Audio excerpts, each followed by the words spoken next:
Hello, hello, hello, hello, hello. Welcome, Link family, crypto family. We are today with a new podcast, the second episode. It's a great Sunday. So we are here with Willy, our favorite Willy. Everybody knows Willy. And then we have, of course, the mystery guest, CraigO. We're gonna ask CraigO some questions about anything what you guys wanna know about CraigO. And of course, we have Bobby Ribbit what gonna tell us about the staking application after. So let's start with CraigO. CraigO, the audience like to know who is CraigO, what you're doing inside the crypto, and tell us a little bit about you, man. Welcome. Absolutely. Thanks for having me. So Welcome. I've been in the Web3 crypto space since 2017. Launched my podcast in early 2022. Had about 100 interview episodes under my belt. And since then, probably I'm gonna say mid last year, started creating a lot of the short content because I realized that we all have short attention spans. And when you can take good information and condense it to where it's understandable, it's engaging, and it builds good momentum. That's what I'm doing currently now, and I'm having a lot of fun. And it's an honor to be here amongst the LYNK community, hanging out and vibing with you guys today, and sharing and learning from some of these great minds in the stage. Thank you so much, man. That's a great introduction. Grego, Willy, how are you doing, my man? Willy, Doing, our favorite Willy, tell a little bit how are you doing, man? doing great, doing great, doing great. I added a little quality to the stream, hopefully, so be a little better Definitely. image. And yeah, just pumped as can be. Happy to have CraigO here with us. Happy to have our Bobby Rippet here with us. It's gonna be amazing. I'm ready. Let's go. Thank you so much, Willy. And then we, of course, have Bobby. How are you doing, my man? I'm doing fantastic. How about you? Great, man. We are very happy to have you here, and of course, I think there will be a lot of questions for you in the end of the stream about the thing what you're gonna explain, because I think it's a very important part for the Link community. Let's start with CraigO. CraigO, I see you have behind you some meme coin stuff. I see, for example, bread. I see if my eyes are good, I see a couple other things. Is that related with you? Are you are you really in meme coins, or what is the story behind it? Can you tell us a little bit about that? Yeah. So this summer, before this summer, I was kind of like no memes. Memes or shit coins that it's garbage. Okay. It's garbage. It's all trash, and it's all going to zero. And I got a call from my good friend Shabbat and Keck OX on the Ethereum blockchain, Landwolf, which is OX67, part of the I boys know that. meta by the hand of Matt Fury. And Yeah. from there you've got Yepe, you've got Bretter Bet, and also shout out to Base Brett. And for me, and also Andy's over to the other side of me. So for me, I really love the idea of the Boys Club meta, what it meant, the representation of Pepe, right? Because that was the first character that put Matt Fury on the map as far as within meme culture, and what a talented artist he is. And so when I got the call from my friend Shabbat.eth, and Keck, and they started talking about it, I was like, guys, I've done a lot of interviews with top people. I just, not that I'm too good for anything, because I don't move on money. Like, listen, we're all here because we want to make money, but I want to build relationships. I want to create credibility.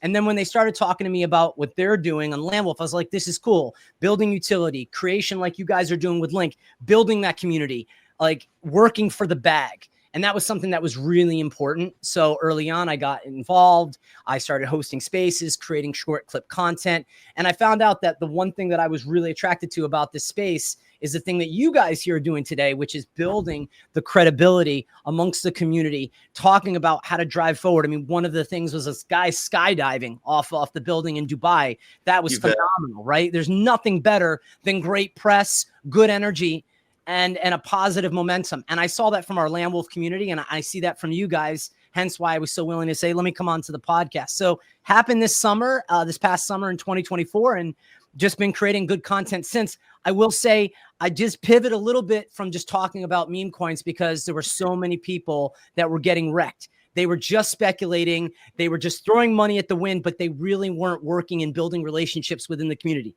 They weren't getting to know the founders. They weren't getting to connect with the community, really connect. And they were just going, oh, I'm going to throw money, number go up. And it's like, no, when you invest your money, also don't forget, most importantly, invest your time. That makes a lot of sense. I see you have the T-shirt of Landwolf inside you, and you talked about the Matt Furry and the Boys Club. Matt Furry, he's like what I know from Matt Furry. He's like an art person. He make this art. I have a question for you. There is a lot of speculation about Matt Furry and these meme coins, like for example Brad, for example Hoppy and Landwolf, and a couple other little ones, for example Fefe and all the other little ones. Can you tell me, for example, what brought you in this boys club? Because I also heard, like for example, they are a little bit fighting, like who was the first art of Matt Furry. Can you tell us, for example, who was that? Do you know who was the first art of Matt Furry? Because some people say, for example, it was Pepe. Other people say it was Hoppy. Others say it was, like, for example, Brett or Landwolf. There's a little bit like people don't know really what the thing is behind that. And about Landwolf, I also want to ask you something. Landwolf, like, it went a lot up. Actually, let me bet on Landwolf. And I did like 3,000 or 4,000 dollar inside Landwolf, and it went nuts. It went really a lot up, and it went like up until like 2 months ago. And from there we had a big drop in Landwolf. Can you tell us a little bit what actually happened with Landwolf that it dropped so much, or is it still in life and the things go well? Just it was like a little drop, like the most meme coins drop.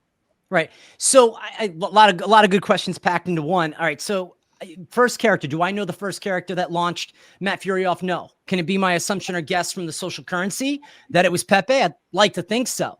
As far as, you mentioned Hoppe and Fifi and some of those other communities, all good people there. Some of them have, hopped into DMs, talking about, the ideas around content creation. For me, I like to focus in on, 5 of my particular memes, and one of them primarily being, Landwolf.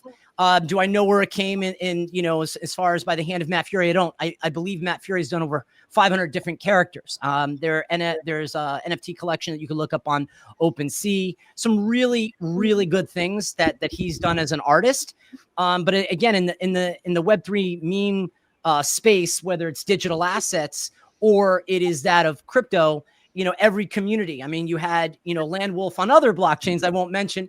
And I think, again, at the end of the day, you want to see people be successful. You want people to build a positive community. So I don't really care who came first, behind, or last, or afterwards. Doesn't matter to me. What matters is the community that shows up every day. Like, again, you guys at LYNK, watching the engagement as you built the momentum here. It's the same thing for Landwolf. The conversation in the DM chat, they haven't stopped. And they still creating things. They just launched up onto TikTok the other day. They're going multiple social media platforms, like I think every great community, like you guys included, do. So I don't know. I try not. I stay away from the politics of that. I just focus on the positivity. And if a community does something really cool, then I want to announce it or talk about it. Whether there's new development of a website, whether there's a connection to a credit card company, whether you can actually use your crypto in real exchange for actual products and services. That's what really matters to me. So makes sense. So for you, it's important, like the community, it's stable, the community is healthy, there is some talk behind it, and there is some good energy. So, and I saw that back, to be honest, in Landwolf, because I was also in little bit in the community of Landwolf and Hoppy and Brad and Draggy and all this and all the club of the boys club, because it was quite a trend like 6 months ago, 7 months ago. It was really a big trend, the Matt Furry characters. Actually, like I also did like an investigation in that time, because a lot of people told me like, actually Matt Furry doesn't know, is not really behind it, but he created the art, but these are just all communities. I think it started with Pepe, right? And the rest followed, right? Because I think Feels like good. Landwolf, what was one of the biggest gains, I think, in the last 7-8 months, because it really went a lot up. Landvolt, because I saw my portfolio growing and growing and growing, and I didn't sold.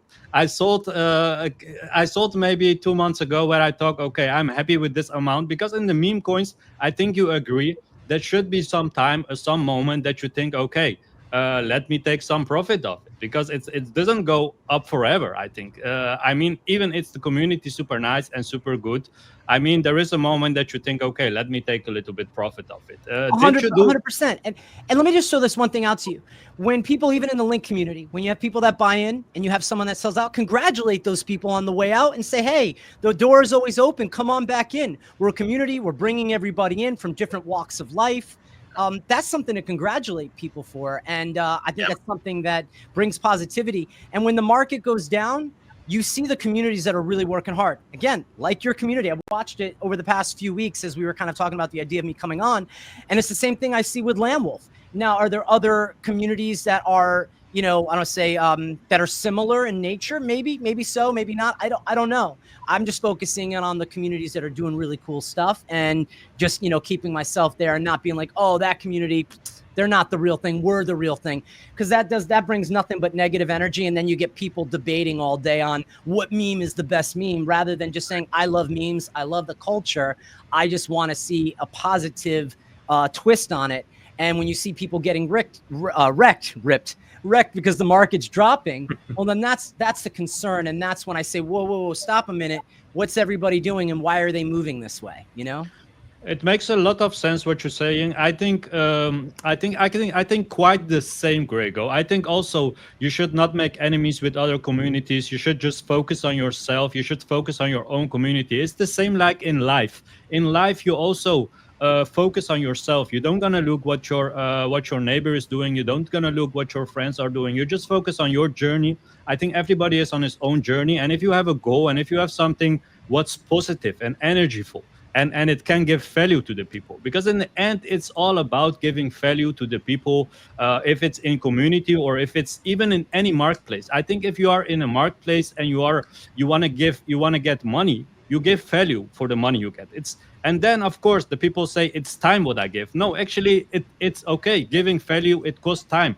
But why somebody gives 8 hours of his days and he gain €50, and the other one gives in the same time frame he make 10,000? It's, I think, based on the value what you can give in the marketplace. And I think if you bring something what is interesting and you give some kind of value to the people, if it's even the community or financial way or other way, I think then you do it good, man. So I agree very, very much with you. It makes a lot of sense what you say. And yeah, man, there are many bad meme coins. I agree very much with that. But there are also good meme coins, and there are also people with good intentions. And yeah, it makes a lot of sense. So thank you so much for clarifying that to the audience. Willy, let's. Do you have some questions for our special guest, CraigO? Maybe you want to ask something. Let's see. Nothing really comes to mind right away for CraigO. We're just getting started here. I'll mention a little bit on Matt Fury though, and Pepe. Just from my personal recollection, what really blew up Matt was the Pepe meme. Pepe standing in front of a urinal and he's got his pants all the way down. And he just says, feels good, man. And that is more or less the meme I remember becoming familiar with Pepe on. And I saw that meme and I was like, I love this frog. So, one question to CraigO. I have one question to CraigO about the Landwolf, CraigO. Do you think that sometimes the image of Landwolf is a little bit too much? How can I say it? A little bit too degen? Because yeah, he's very inside things, like, you know what I mean, like drinking, smoking, and doing things, strippers and this kind of things. Do you think it's a little bit? Sometimes the level is a little bit too much, or is it just you think it's a joke and it's just based on fun, and it can also have a serious face even if you post this kind of things? Because I know a lot. I didn't know actually you was from Landwolf, but I know a lot about this Landwolf and about like the things from Matt Fury. It's funny. First off, I'm from my own place, meaning I'm Craig Cass, CraigO's Crypto Corner, however you want to refer to me. But for me, I because we're talking about memes and we're talking about community, I was just like, let me just rock it for fun and have a little fun. And of course, give shout out to the people in that community that I love and respect and who have really supported my momentum or my growth in this space. As far as, the degeneracy of, peeing by a urinal and feels good men and strippers and doing drugs, I do none of that stuff. I'm a married man, 2 amazing children.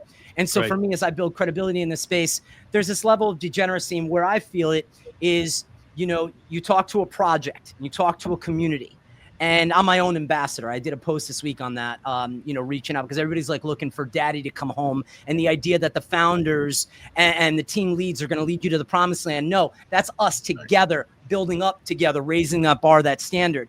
Does it get to be too much sometimes? I think what's really cool is the diversity of personalities within the Web3 infrastructure of crypto and memes and NFTs. And so for me, there's someone for everyone. There's so many different people like in your community or part of our community, because I think that's the wider part that brings people together. When you look at the division in the country or division in the world, this is this place where your religion and your background don't matter. Exactly. If you're part of that community, we're all in this together, right? Really, actually, genuinely being all in this together. So, to me, the memes and the degeneracy are when I'm, aping into something or, and for me, I think it's no longer aping in. I actually have good insight and good knowledge. And I'd like to say good feel, touch, instinct as to if I'm going to get involved in something or support it. And I think, to the backstory of Lamb Wolf on ETH, that was the CTO. And the backstory of Keck, OX, is just phenomenal. And it's inspiring. And those conversations are real because you know what? It feels good, man. That's a great answer, man. Let's go a little bit to something else. What is very important in generally for meme coins and for the altcoins and for anything, because I think a lot of people are interested in these questions. We're gonna first ask it to CraigO, and then we're gonna ask it to Bobby and to Willy. What do you think that the sentiment for the meme coins is? Do you think that it will come some kind of super cycle that a lot of respected people inside the crypto talking about, or do you think maybe it's the end of the meme coins and there will not come any cycle, a super cycle for the meme coins? Do you think it's still in life and we can make a super cycle, or do you think it's dead? Optimism, pessimism. I'm gonna go with optimism. Okay, what keeps the market alive? Crypto Twitter. And then other social media platforms, the currency of great conversations like this. People who are listening in, and thanks for everybody who is listening. Don't forget to, if you're on Spaces, retweet, wherever you are, share this content because I think it's valuable from this whole conversation here. So I'm the optimist. And I watched how the market just briefly moved. Trump came into presidency and we thought we were Valhalla. I think there's a reset, and I do think we're going to see a strong emergence. And I think you're going to get a lot of FOMO. And I think that FOMO is going to build that momentum. And communities like LYNK and Lamb Wolf will grow and succeed long term within 2025 and create legends, OG legends like that of Pepe, like that of Doge. So that's my thought. Perfect. Let's ask this to Bobby. Do you have some kind of do you have some lack of sentiment in the market at this moment about meme coins? Yeah. So I guess to answer your question, I think if you've been on crypto Twitter, if you've been in the space the last, 6 months or so, you've kind of seen the sentiment of all these rug pulls, people like Haktua's team, I guess, the Libra team. We have all these different cabals. And essentially, they're doing a lot of insider trading, stuff like that, and just stealing people's liquidity, stealing people's money. And so and I think that's driven the sentiment for crypto negatively in the past few months. And but I don't think that's the end of meme coins at all. Far from it. I think meme coins are here to stay. Like CraigO mentioned, it's all about the community and the culture. Not only that, but tokenomics. We're a lot of these coins are built on top of chains like Solana, and so if Solana does well, obviously these coins would do well as well. And so I don't think these meme coins are going to die. They're here to stay for sure. Positive. And we was talking about cult and about community. Willy knows everything about cult and community, because Willy is one of the first Doge miners, guys. For the people that didn't know that, for the people that tune in, Willy here is one of the first Doge miners in the crypto. He was very early inside the community Doge. So what is your talks about the sentiment, the meme sentiment, Willy? The meme coin sentiment in general, I am extremely bullish, Milad. And there's a number of reasons. If I may, first of all, I agree with everything CraigO and Bobby said. I think so much of the meme coin space, the value is more so in the community than in the coin reflected in the exact current chart. Because, just generally said, I think the value is in the community, and I've seen it before with Dogecoin. It was almost all community back in the day. But back to your main point, meme coins right now. Most meme coins are on Solana. Well, I can't say most, but there's a lot, the excitement is on Solana for meme coins in general. From my perspective, I'm incredibly bullish on Solana because of really the world meta in general. And also Solana, it's very American blockchain. It's from here in the US, and it's fast. We use it all the time with LYNK. We tip each other and watch the speed. It's under a minute. You can sling LYNK around the world. Back to your point, I'm extremely bullish on Solana, and likewise, I'm extremely bullish on the meme coin Supercycle, especially for the big communities and the ones that you see if you see communities right now or within the last month and a half on crypto Twitter, working, having fun, building their community, those are the ones that will be the super cycle, in my opinion. And of course, it's all opinion and speculation, but that's what I see happening in real time. We'll see if it comes to fruition. So guys, CraigO, Bobby, and Willy are bullish about meme coins, and that's of course a very, very positive statement.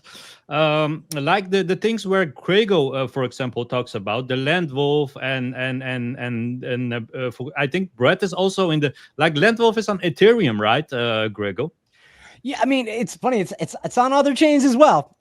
It is on. There is another community that's on Solana. And again, you want to see all communities succeed, and we're always reminded by the hand of Matt Fury. But it's you've got Brett, you've got Yepe, you've got OX69, which is Pepe. You got OX68, which is Andy. You got OX67, which is Land Wolf, and then you've got OX66, which is Brett. And then you have Base Brett, and there's sort of a correlation there because Base did some incredible things. But again, we're all reminded by the artistry of Matt Fury and the inspiration of, for sure. Yeah, because I think the Ethereum, it understood that the fees were a little bit too high, because I trade a lot of meme coins on Ethereum.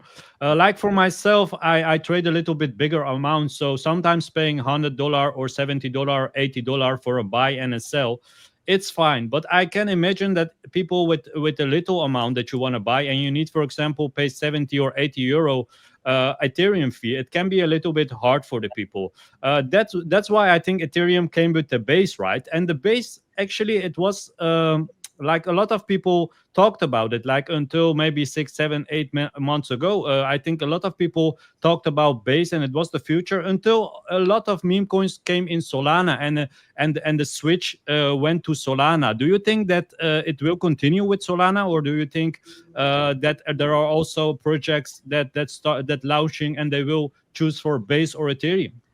I think there's balance in both, right? So if you have a Phantom wallet and you have a MetaMask wallet, and you know how to get your crypto to those wallets safely, You're going to play in the arena that you're going to play in. You're going to connect with the communities on crypto, Twitter, and beyond, YouTube. So I think it's just where people find that connection and that growth trajectory. And are they short-term speculators? So for me, the question that I have in the back of my mind for you guys, and again, it's your show, is Pump.Fund, was that a net positive or a net negative for the space? And I'll just answer it really quick from you, and then please feel free to share. I think it was a net positive. Well, also as me, a content creator, I want to create credibility. I had to take a step back because what I don't want to do is see people getting wrecked. And the stories that were coming out were really challenging. And so when you're building in that ecosystem, you want to say, hey, we can appreciate that. If you're a real degenerate, go have fun. But you want to build long-term, stick here with us, the LYNK community or the Landwolf community. And so, fees are not fun. But at the end of the day, if your growth on, because I've sold some bags within ETH, and I've done well. Did I like the fee that was 30, 40 times that greater than Solana? No. But was the win so great that I really didn't care? Yeah. I have a point on your pump fund comment. I think it's a positive for the crypto community, although it could be a double-edged sword.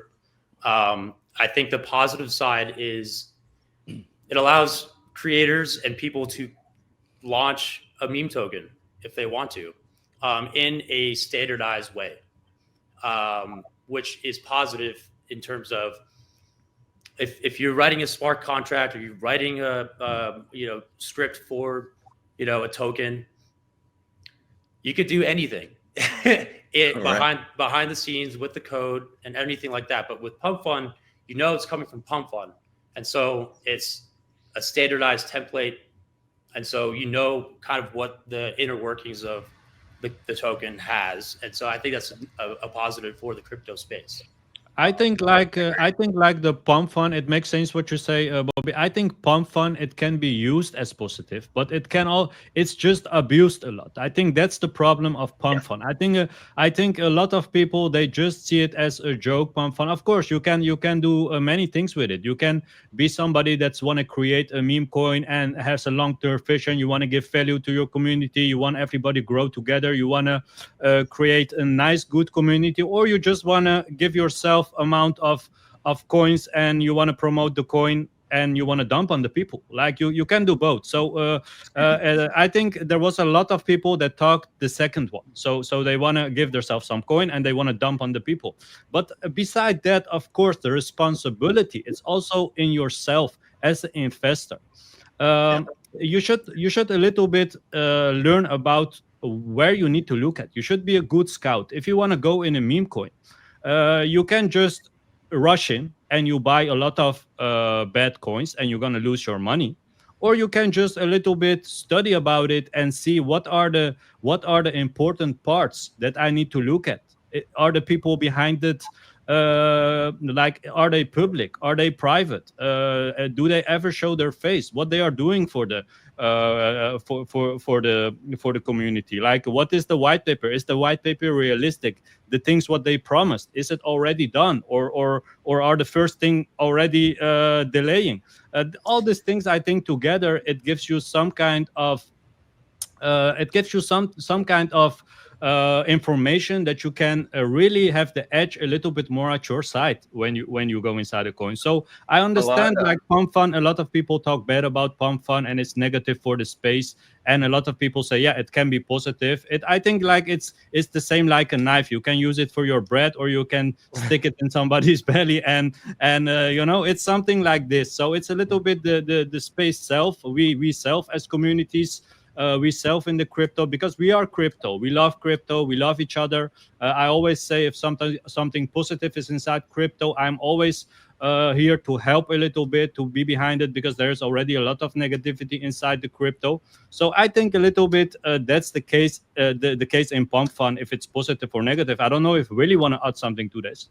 Yeah, absolutely. I'd love to expand on it just a little bit. Y'all have heard my point of view on Pump Fund before, but I certainly agree with CraigO that it is a net positive, in my opinion. It's absolutely a net positive.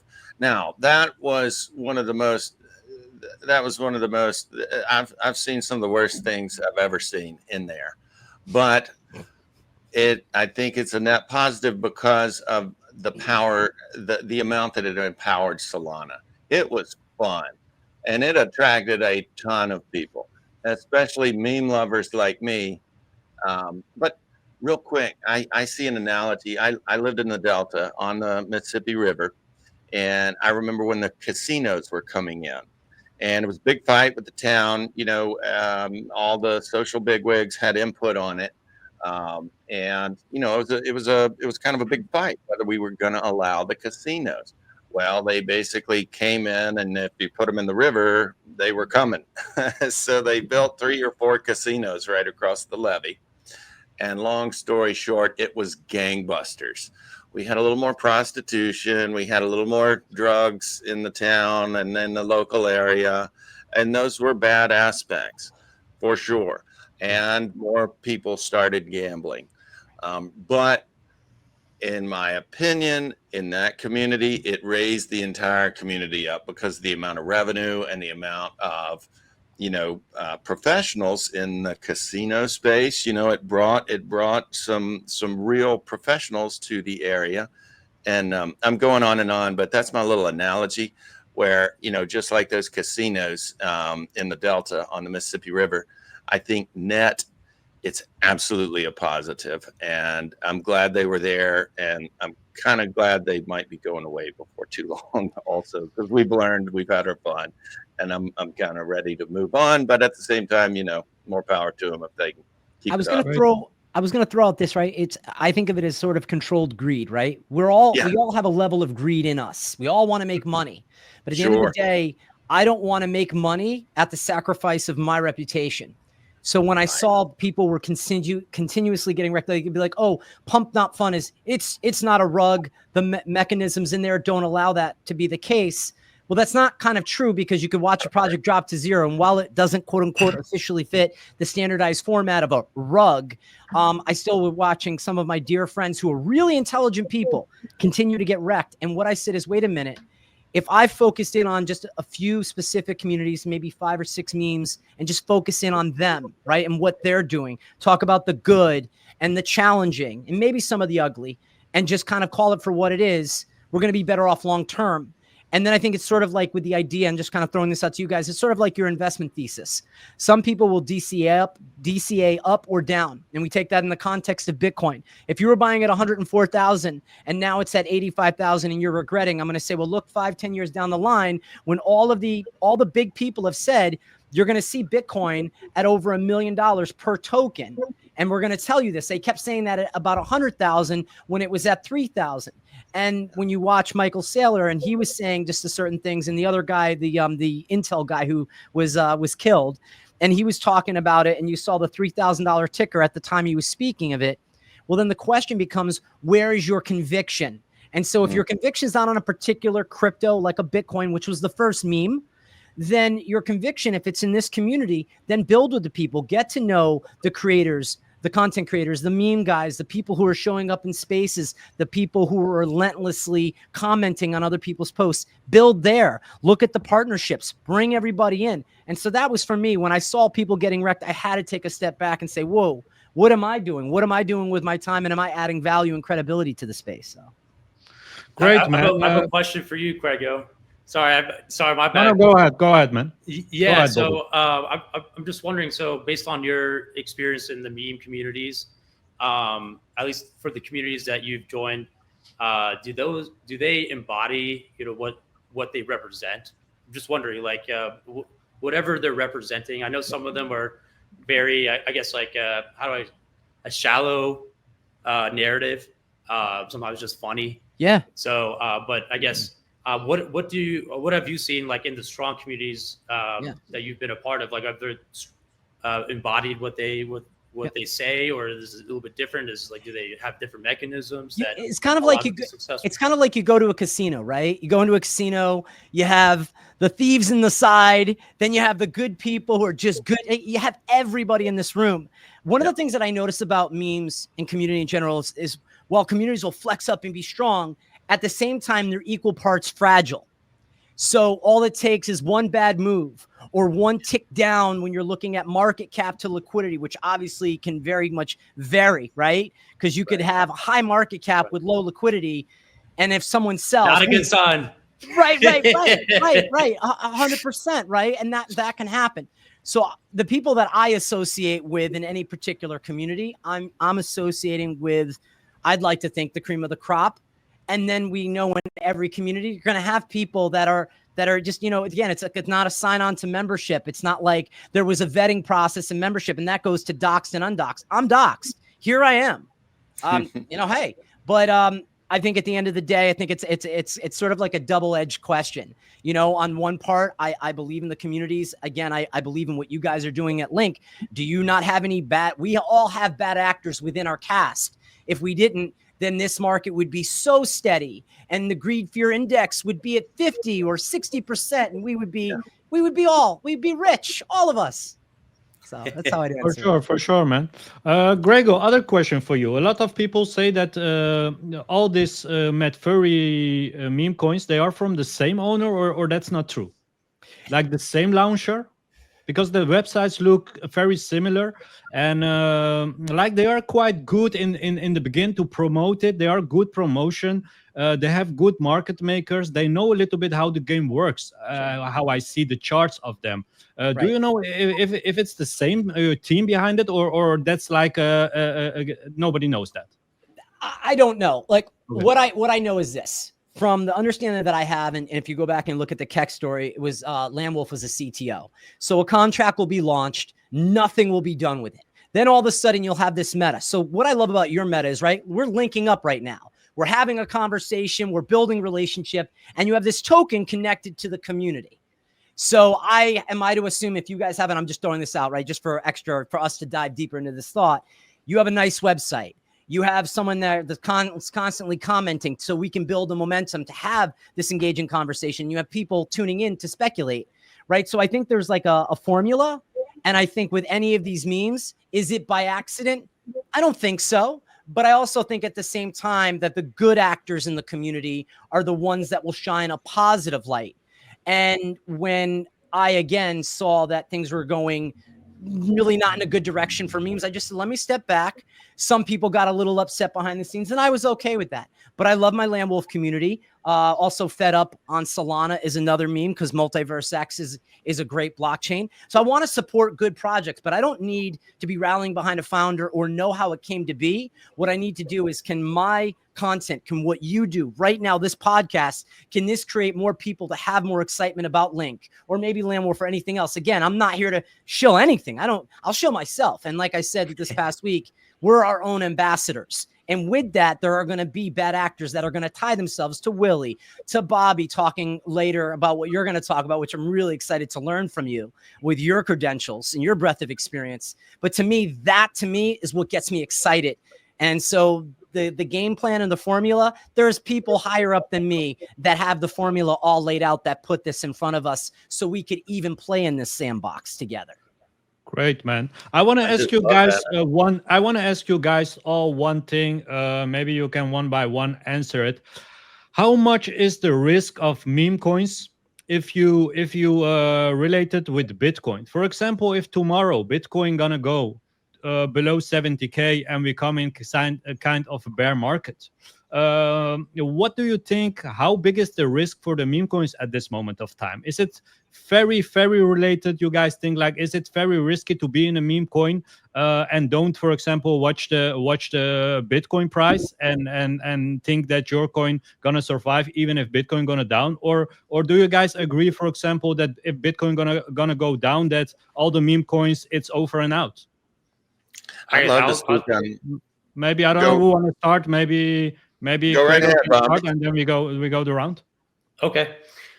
To me, I think there is a correlation. Bitcoin, there's the Bitcoin dominance, and we've seen in previous cycles how that affects altcoins. And so, if Bitcoin goes down, more than likely altcoins will probably go down with it. And so, and being a meme coin on Solana, for example, you would follow Solana's path. But not only that, if there is poor market sentiment, if people trade and sell on top of that, I think that could be a big downside risk for meme coins. However, it's also a huge upside risk as well, Exactly. right? And so, so I think there is a correlation, but who knows? Maybe Solana can branch off of that and go crazy. You just never know. You just have to do your own research, right? And keep tabs of what's going on and what's coming down the pipeline. We had the Solana ETF. People haven't heard about that. That's coming out, or that's already come out. There's also staking as well. And there's other things like that. So that could drive, altcoins into a different direction of where Bitcoin's going. So strong advice, man. Strong advice. Great advice. I don't know. If somebody else want to say something about the subject, maybe CraigO or Willy. Sure. I to answer you specifically, me personally, I don't think you can really compare it apples to apples to Bitcoin. I think Bitcoin has established itself up above in regards to stability, not necessarily immediately, but in the long term, you can count on Bitcoin, in my opinion, and it's hard to count on the meme coins. Now, with all of that said, y'all are talking about the value in the chart, the price action of the thing. I hardly worry about that. I know that seems silly, but I put a huge amount of the value into the community that surrounds your token, or Bitcoin or LYNK in this case. And for that reason, I'm incredibly bullish on the community we're creating within LYNK, and it's directly tied to our Solana meme coin, LYNK Coin. So in that way, yes, the value's overwhelming. But to go back to your original, I don't think it compare with the stability of Bitcoin. But I'm here for the community, not for the stability and the money. Yeah. That's just. Thank you so much, Willy. And what do you think about that, CraigO? Do you agree with the other with Bobby and with Willy? Well, I love to Connor's statement on X. I'm loving the new era we're in. I mean, absolutely, right? My thought is, it's Bitcoin goes up or down, doesn't matter. You continue to accumulate Bitcoin. Michael Saylor, for all his crazy ways of seeing it, he has such a great way to articulate it and really educate the public. And so for me, I'm a fan of Bitcoin in that regard. And exact to Will's point, it's, if you buy into a community, at least spend the time to like and engage with the content that others are creating. If you don't yourself create the content, I think that's really important. If Bitcoin does go down, what does that mean? Do we have an altcoin season upon us? I mean, it was sort of the idea and theory that last cycle, when if NFTs went down, crypto went up. If crypto went up, NFTs went down. And then I think that kind of got smashed through. And we saw that maybe doesn't exist. So it's kind of hard to understand in such a speculative space what's going to actually happen. But if Bitcoin goes down, I will continue to accumulate. If Bitcoin goes up, I'll continue to accumulate. It is the digital gold standard. And I think long term, it is one of the things that sets this Web3 decentralized space on the right path. Exactly, man. Actually, CraigO, how did you find about LYNK, if I may ask, to talk a little bit about LYNK? And what was your first impression about it? Yeah, so I found it on crypto Twitter. K7 had reached out to me and said, hey, we like what you're doing. Why don't you check out what we're doing? Love to have you on and just chop it up and link up. And I was like, oh, that's cool. I like that. And then as I just started to watch the community and how they're engaging, I was like, okay, cool. If you can create energy and excitement when a market is down, imagine what you do when the market is up. Right. And that's, to me, why I stay steadfast with some of the BC meta behind me, and why I continue indirectly of that to support people like you who are doing some incredible space. And as I'm getting to know Will and Bob today, to me, I want to support and build relationships, because that IRL component really matches the value of where a token can go if you work with great people. Yeah, great ships rise. Well said. Nice words, man. Nice words, man. And I don't know if we want to go to Bobby, because Bobby wanna tell a little bit more about the staking of Link, right? Because the staking app, you can tell a little bit more about, because what I heard from everybody, like staking, if you're gonna stake your coins, you trust in something, because otherwise you don't gonna stake in something if you don't trust it. So it seems that a lot of people inside the Link community, they are quite bullish about this staking application where they can stake their coins. Can you tell a little bit more about it, and what they can earn from it? Yes. So I guess let me preface, do a little bit of introduction. Yeah. So my name is Bobby Rippet. You can find me on X. Yeah, so I have my background in information security. I did my master's in cybersecurity. I also have my bachelor's in computer science. But I've been working professionally as a software developer for 5+ years. Yeah, so I'm here building our Web3 based staking utility. It's not just staking. It is a utility for a lot of different things. But I could get into the details. So I guess to first say, the idea behind staking is to reduce circulating supply, and to incentivize long-term holding, and to show that transparency that our holders want to hold for a long time. And then it also, the idea behind it as well is to fund the project sustainably through, the proceeds from the staking pool. So as well as obviously yield opportunities. And so yeah, I'm just looking through my notes just to make sure I got everything correct. So to talk about the actual pool architecture. So there's a dual side transaction taxation. So our staking utility will be a little bit different than probably what you think about typical staking, where you would put up the token, and that would help kind of process transactions and stuff like that. And this is a little bit different. So there's a entry and exit tax. We're still working on the numbers just to make sure everything is sustainable. So I don't have actual numbers for you right now. But there's going to be staking period tiers, and as well as flexible staking. So where you could lock your tokens for a set amount of time, and that would generate a higher yield. And there's a reward multiplier, I guess, that you can use for that, depending on how long you're trying to stake your tokens for. And obviously there will be an early withdrawal penalty. Yes, so I guess what's coming down the pipeline is this architecture for the staking utility, and we're working on a NFT marketplace. That would be our next phase.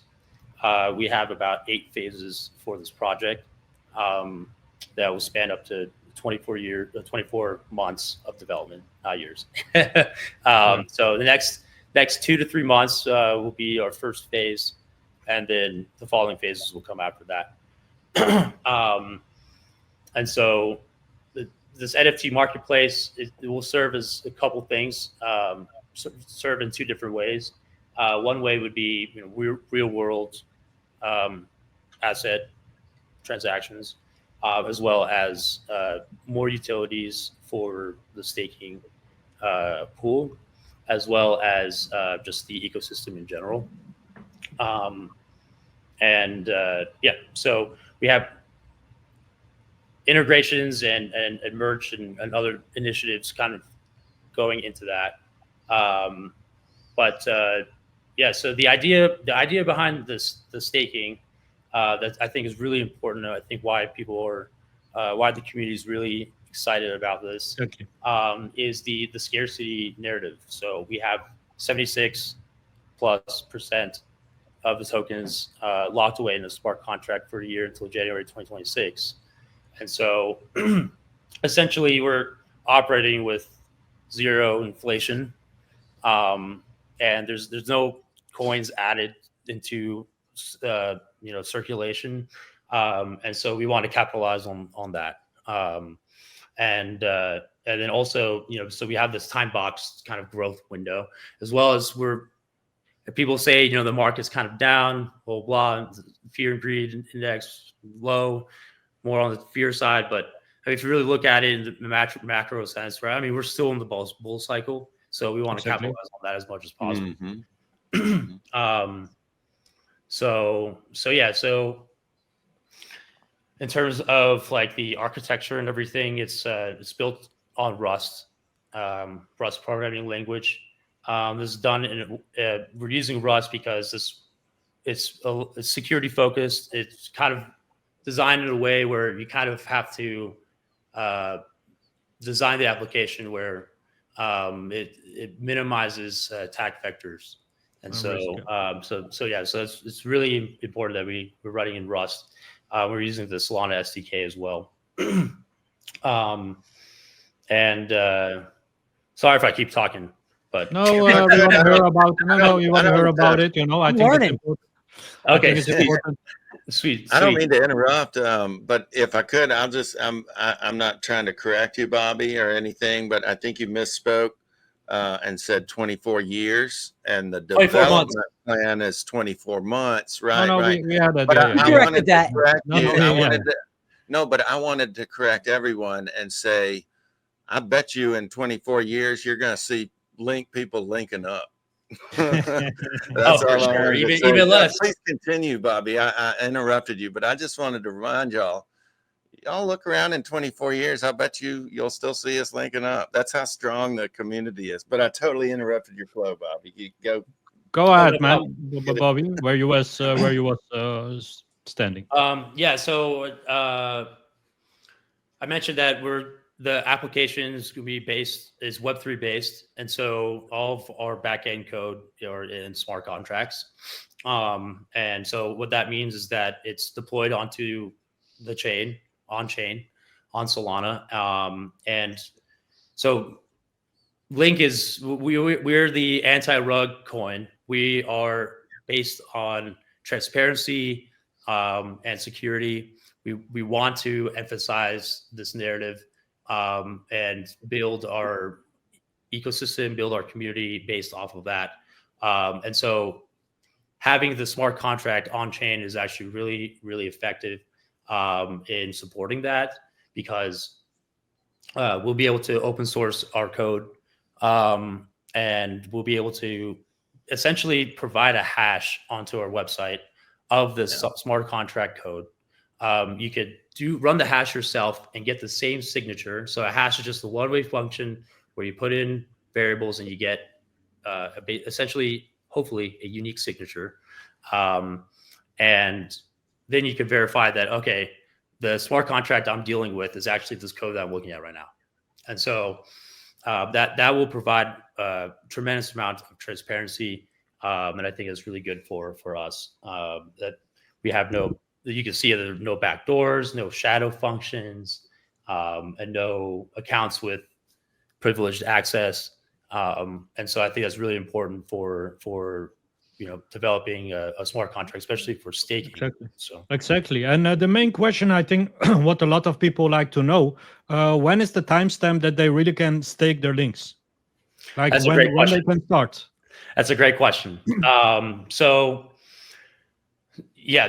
essentially, let me just make sure I don't misspeak here.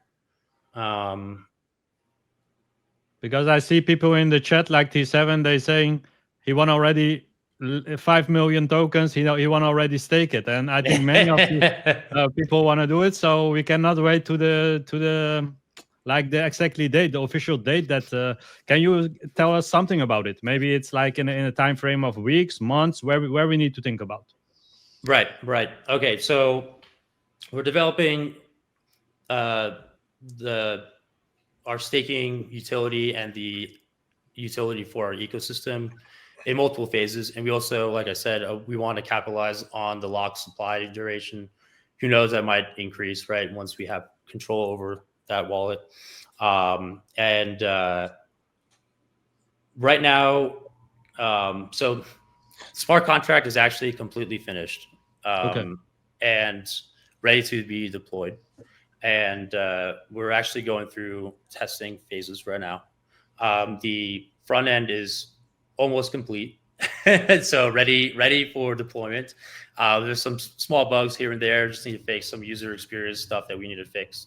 But before we do that, before we release it onto the mainnet, we're going through security audits, code audits, working with a legal team to go over any type of stipulations or roadblocks that we might run into the future. We just want to release this the correct way and the right way. Although it might slow down our timeline, which it has. So once we have some things going on in the background, which might take a week or so. So once that's complete, we'll have the beta launched. And that's going to be, we'll be able to give access to that to certain members in the community where they can go and test it out. And then after that, we'll be able to launch it on the mainnet. Thinking about a month or two for the full release. Great, man. That's a good timestamp. Hopefully it will all go great, and the linkers can soon stake their links, because I think a lot of link people are interested in that. A little question to CraigO. What do you think about staking in Memecoins? Do you have other projects that you saw that doing this and had it a positive effect on it? You know, staking for me, I always like to have my tokens, but there's a certain point where I think in this context for this community, for LYNK, where staking and trust go hand in hand. And so I'm looking forward to learning more about that. So there is times where I feel that staking is great, you know, if you're going to stake Bitcoin or Ethereum, you know, sort of the main things. But I think when you're going into the meme realm, knowing the volatility, I think you're putting a lot of trust in that community. And I also think you're investing. And I think there's a major opportunity. Like there's always a major opportunity for memes. There's even a greater opportunity when you're staking, because it's even further trust into something that is much more volatile than the L1s or the stables. So it's just my quick opinion. Thank you so much, man. And Willy, what do you think about the staking? Do you gonna stake your links or? Yeah, absolutely. I'm so excited for it. I just can't stand it. And you know, it's so fun to watch projects and certain certain specific projects, utilities that we do in the back kitchen with LYNK.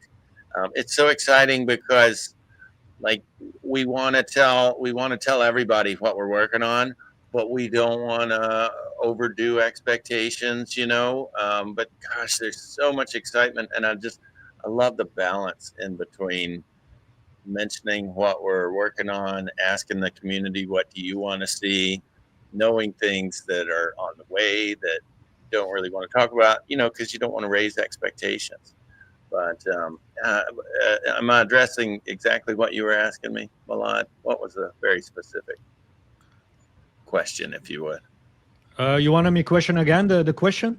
Yeah. Ask, did I address your point exactly? Yeah. You addressed exactly the point. My question was like, how do you think about the staking idea of LYNK, and do you gonna stake your links? That was actually my question. So you had a great... all of it. The app was a little. I wouldn't say even delayed, but we had expectations that might be coming earlier. I cannot wait for it. I'm so glad we are waiting internally. Bobby's waiting until it's just right, just to protect everyone, because I am going to stake. I don't know if I'm going to stake all of my LYNK, but I don't see why not. So yes, I'm extremely excited. Great positive vibes, and we're gonna keep a near eye to Bobby the upcoming months, because he's gonna announce about this subject, right, Bobby? You're gonna announce Yeah, about it, and if there comes some update, we can follow you on X, right? What is correct. exactly your X account? It should be Bobby Rippet, just like on my Bobby name here. Ribbit. Yes. Okay, And perfect. like to mention, I mean, we have competition, right? We're trying to make it the best utility application that you've ever seen. I've been scouting, I've been looking at other coins and other communities, and what we have on the roadmap, which will be released soon, our a roadmap for our staking utility. I don't like to call it staking utility. I just like to call it our utility app. I call it the LYNK universe. That's what I like to call it. And yeah, I mean, it's going to be fantastic. And to go off of Willy's point, might want to keep maybe 5% just for utility's sake. But Right. Action behind words, man. That's great. That's great. I think it's a very positive thing for the LYNK community. I don't know if you guys in the chat, the community, they want to ask something. Maybe we can do a short Q&A with the special guest what we have, and maybe you have a question about Bobby, CraigO, Willy. Ask your question. Maybe you want to know something. Maybe something was unclear. I think it's always good to connect with the watchers so they can ask their questions to bring them more inside the podcast. I think that's always nice. Do you want to say something else, CraigO? Do you have something to announce for us? Do you think did we miss something? If you wanna tell something maybe from yourself, where can we find you, for example, on the social media? Where is your main platform? Yeah, main platform is X, and the other platform is YouTube. I'm starting to play around a little bit with TikTok and Instagram.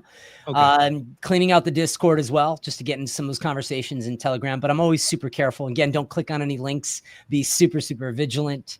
And then from my end, it's just creating great content. Now, having this engagement with all three of you means that I have three new, as we call it in this space, friends, FRENS, right? We misspell it like complete degens, but really just appreciating and valuing each other's time, being respectful, building value, long-term, and even the short term, making some money, and lead with good intention. That's pretty much who I am and what I do and why I'm here. And I'm so honored to have spent this time with you, this well over a little hour. I love it.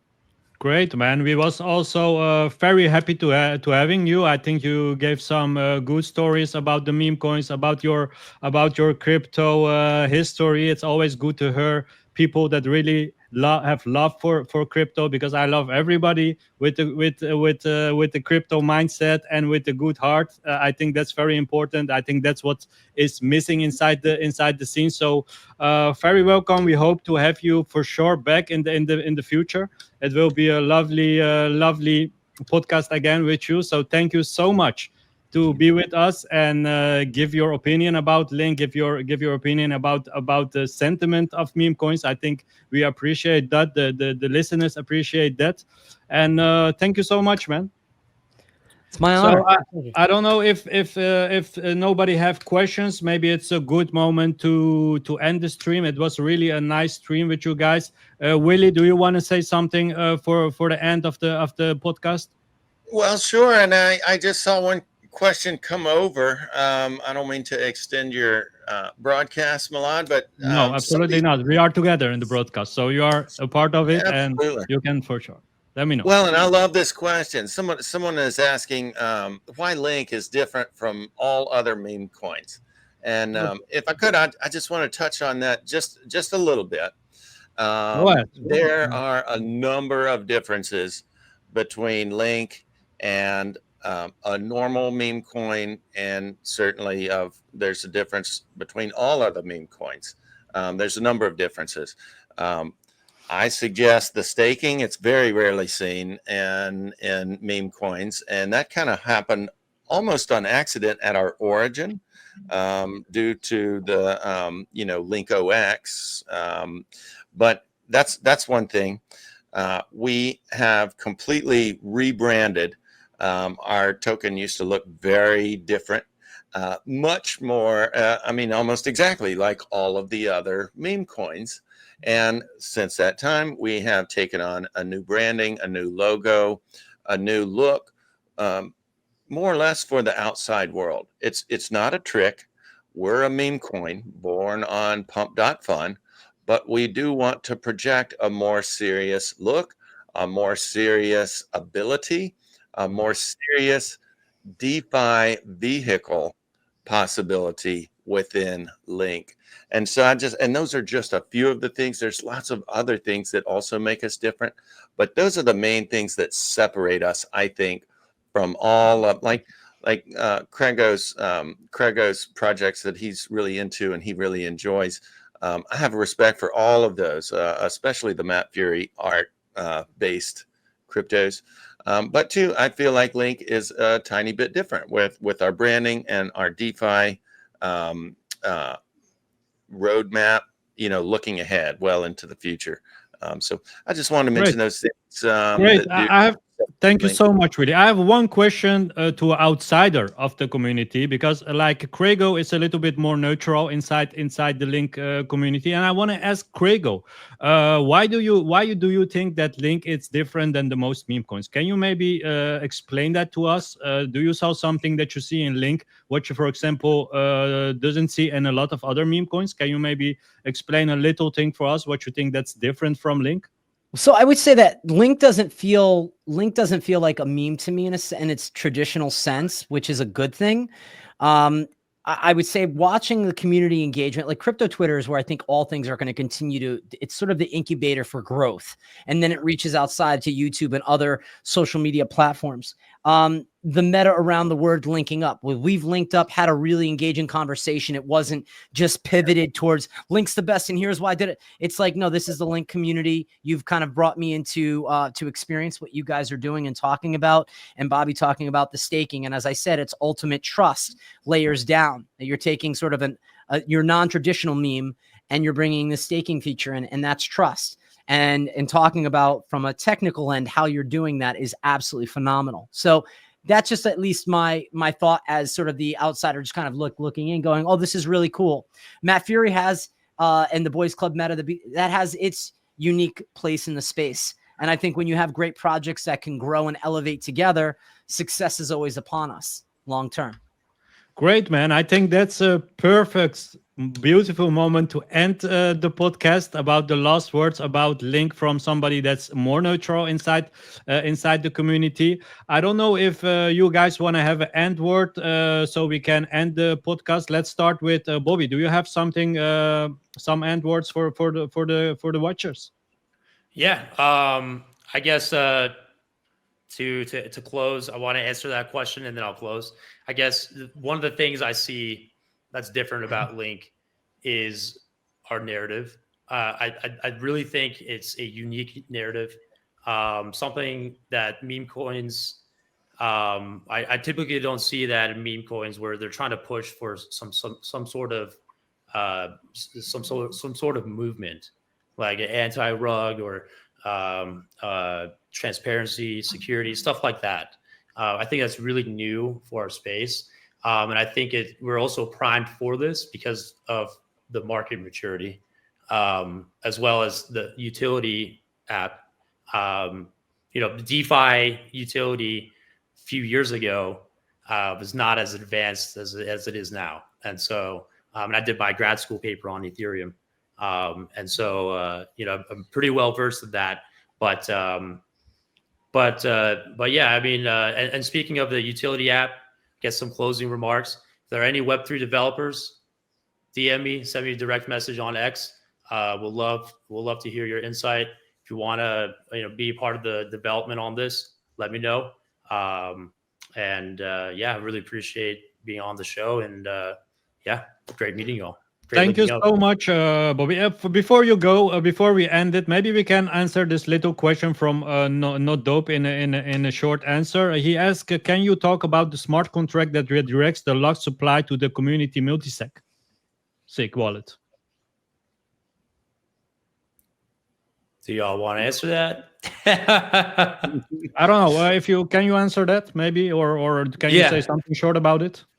Yeah. So we the team got together and essentially wrote a smart contract that executes, professionally done, was written professionally, and that essentially executes the smart contract when that locked supply gets unlocked using the private keys that we've acquired. So yeah, and that gets sent to a multi-sig wallet.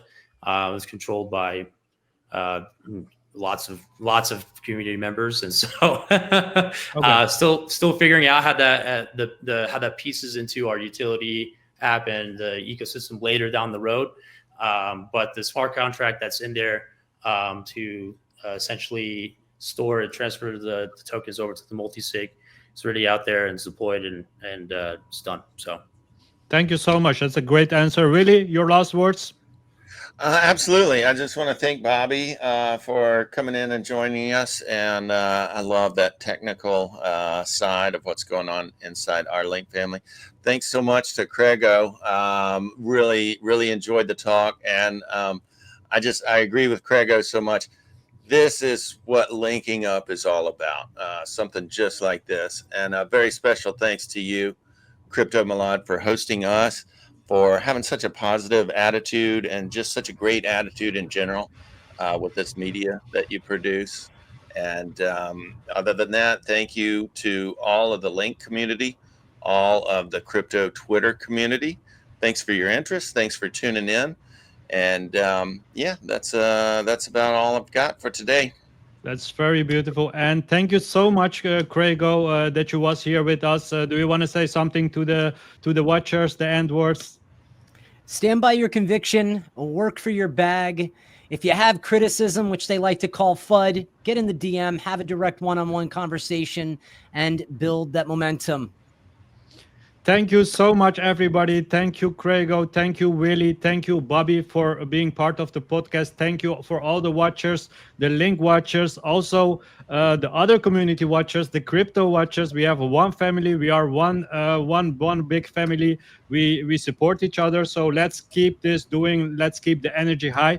Thank you so much, everybody. And hopefully to the next episode. I hope you all like it. Have a great Sunday wherever you are. Thank you so much, guys. Bye-bye. Let's go. Crypto Milad.